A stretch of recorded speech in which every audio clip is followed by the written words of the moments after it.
Pelo menos 2 pessoas morreram depois que um míssil disparado pela Rússia cruzou a fronteira da Ucrânia com a Polônia e atingiu uma pequena cidade da Polônia que fica pertinho ali, bem perto do território da Ucrânia. Assunto em destaque no nosso site, veja aí, explosão deixa mortos na Polônia em meio a ataques russos contra a Ucrânia. Nosso site destaca essa foto aqui, segundo a imprensa internacional e fontes norte-americanas. O míssil disparado pela Rússia atingiu um vilarejo polonês. Olha só a destruição que ficou lá no local. No nosso site você acompanha a reportagem em detalhes, mas quem traz mais informações ao vivo é o nosso colunista Jamil Chad, que tem detalhes aí, informações sobre esse assunto. Ô Jamil, e chamou a atenção porque a Polônia faz parte do grupo do Ocidente, não é? Então é claro que um ataque a um país que pertence à OTAN, né, pode ter uma resposta. Agora fica a questão, foi acidental ou foi proposital? Boa noite para você. Boa noite, Diego. Boa noite a todos. Bom feriado, final de feriado aí para vocês. Olha, vamos só colocar num contexto. Hoje aconteceu a cúpula do G20 lá na Indonésia. Uma cúpula que colocou muita pressão sobre a Rússia.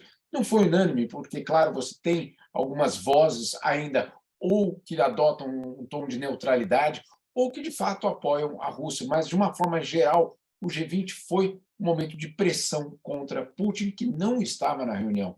Vale dizer. Bom, a resposta russa à cúpula do G20 foi o lançamento de mais de 100 mísseis ao território ucraniano. Para você ter uma ideia, Diego, 7 milhões de ucranianos ficaram sem energia elétrica durante o dia de hoje por conta desse ataque absolutamente gigantesco contra o território ucraniano.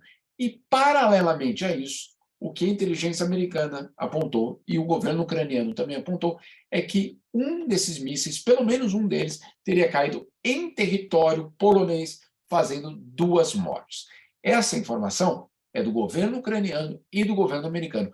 A Rússia diz que isso não existiu, que simplesmente isso é uma provocação dos ucranianos e dos poloneses, que isso simplesmente não tem nenhuma relação com a realidade. Agora, vamos entender por que isso é tão importante. Um míssil no território polonês com 2 mortes, sendo que nós, do outro lado da fronteira, temos aí em 8 meses 40 mil mortos entre os ucranianos. Bom, o que diz o pacto da OTAN, a aliança? Ela diz que se um território que faz parte da OTAN é atacado por uma potência estrangeira, não é só aquele país que é atacado, é toda a aliança que é atacada e ela precisa responder. Ou seja, se um míssil, isso foi o medo desde o começo da guerra, se um ataque russo cruza a fronteira da Ucrânia e cai, por exemplo, num território da OTAN, nós não estamos mais falando de uma guerra entre Ucrânia e Rússia, estamos falando de uma guerra entre a OTAN e a Rússia, que obviamente traria um significado completamente diferente para essa guerra, extremamente perigosa e tensa. Agora, como você colocou, Diego, a primeira questão é saber se de fato aconteceu, não é? Porque isso é a versão de um dos lados. Claro, as investigações vão acontecer e eventualmente vai se descobrir que sim, o míssil era russo.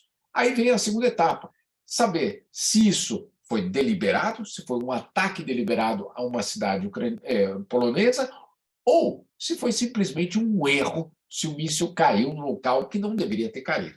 Então, essas questões são fundamentais para entender, porque se foi deliberado, se caiu de fato no território da OTAN, aí nós estamos falando de uma nova fase da guerra extremamente perigosa.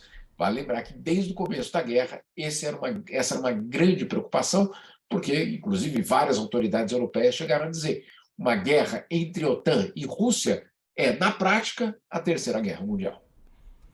Vamos acompanhar mais esse assunto, né? Só o que faltava, Jamil Chad. Obrigado por nos atender hoje. Tarde da noite já aí, né, Jamil? Já, quase amanhã aqui. Bom descanso para você, meu amigo. Um abraço.